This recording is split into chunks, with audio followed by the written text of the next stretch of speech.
James Clerk Maxwell adalah seorang fisikawan yang hidup dari tahun 1831 sampai tahun 1879.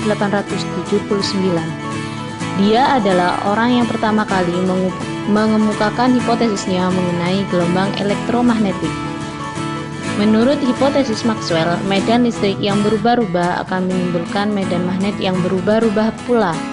Medan magnet yang berubah-ubah dapat menimbulkan medan listrik yang berikutnya. Demikian seterusnya. Sehingga didapatkan proses berantai dari pembentukan medan listrik dan medan magnet yang menjalar ke segala arah.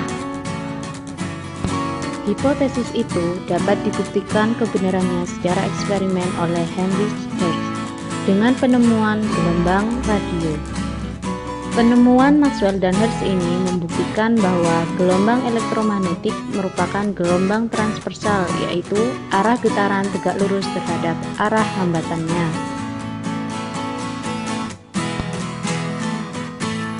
Spektrum gelombang elektromagnetik terdiri dari 7 spektrum.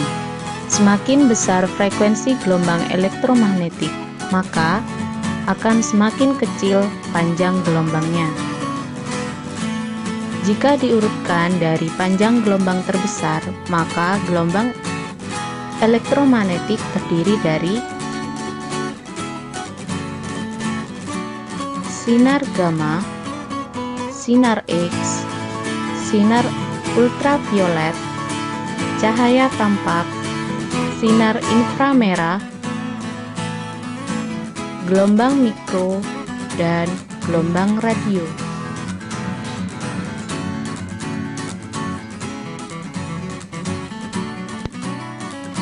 Sinar gamma. Sinar gamma memiliki daerah frekuensi antara 10 pangkat 18 Hz hingga 10 pangkat 20 Hz, serta memiliki panjang gelombang antara 10 pangkat min 10 meter hingga 10 pangkat min 12 meter. Salah satu aplikasi sinar gamma yaitu pembedahan dengan pisau gamma untuk membunuh sel-sel kanker yang ada di dalam tubuh manusia.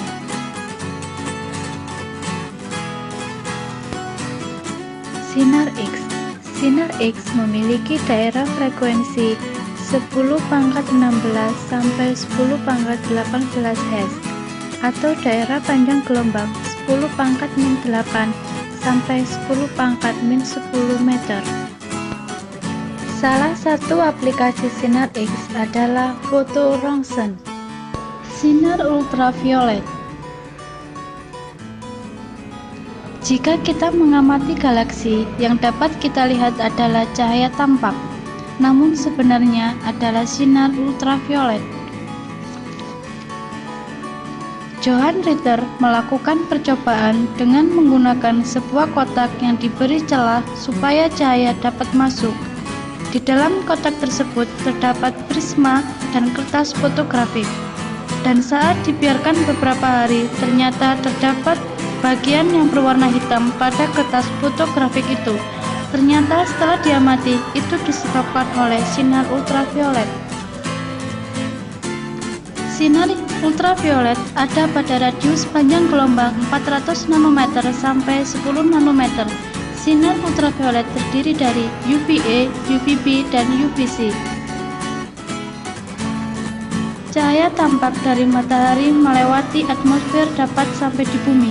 Sinar UV yang dekat dengan cahaya tampak adalah UVA.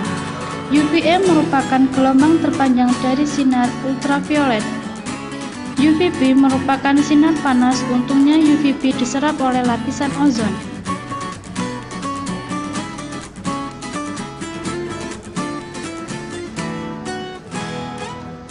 UVC adalah sinar terpendek dan merupakan sinar paling bahaya dan paling banyak terserap atmosfer.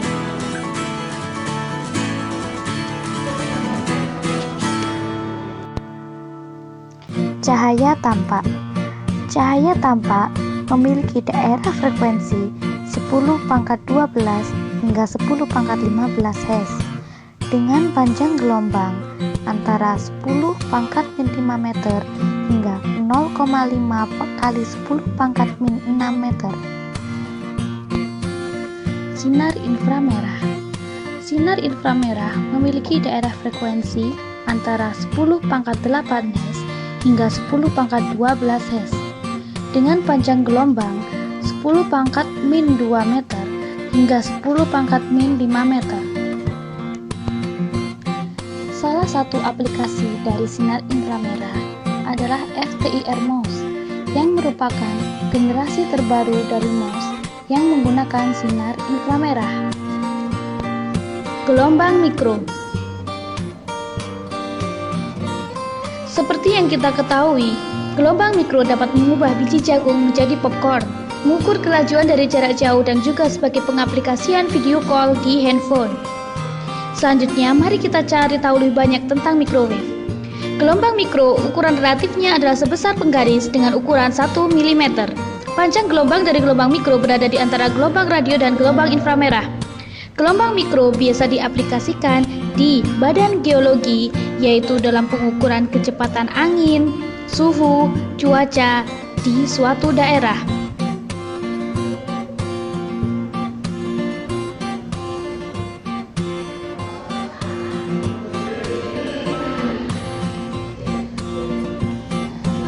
Frekuensi gelombang mikro berada di antara 1 GHz sampai 40 GHz dan terbagi dalam beberapa bagian, seperti bagian C yang merupakan awan, asap, salju, dan hujan.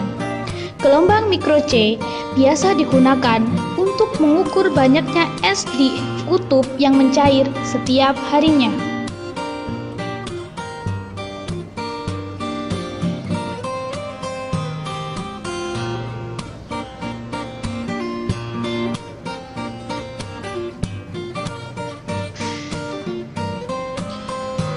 Sedangkan gelombang mikro lainnya seperti gelombang mikro L biasa digunakan untuk pemetaan. Seperti halnya di Jepang, biasa digunakan untuk reboisasi hutan. Selain itu, juga bisa digunakan untuk Global Positioning System atau GPS.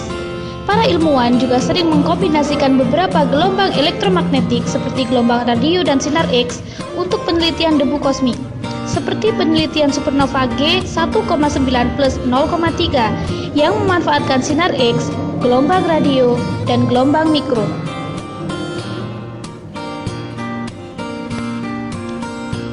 Gelombang radio.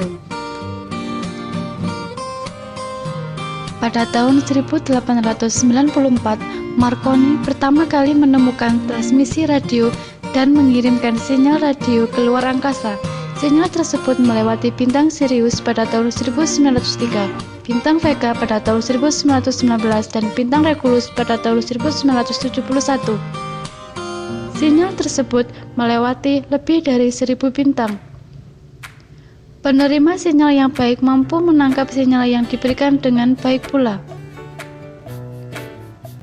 Gelombang radio adalah gelombang terpanjang dari gelombang elektromagnetik. Jika dibandingkan dengan cahaya tampak dapat diibaratkan seukuran bakteri. Sedangkan gelombang radio berukuran sebesar botol air, mobil, kapal, gunung, dan bumi. Pada tahun 1889, Hendrik Hertz adalah orang pertama mengenalkan stasiun gelombang radio. Pada tahun 1942, Carl James Kidd mengatakan bahwa bintang dan objek lainnya yang terdampak radiasi gelombang radio. Kemudian, para ilmuwan menemukan sebuah alat yang mampu menangkap sinyal dari luar angkasa, yaitu dengan menggunakan antena.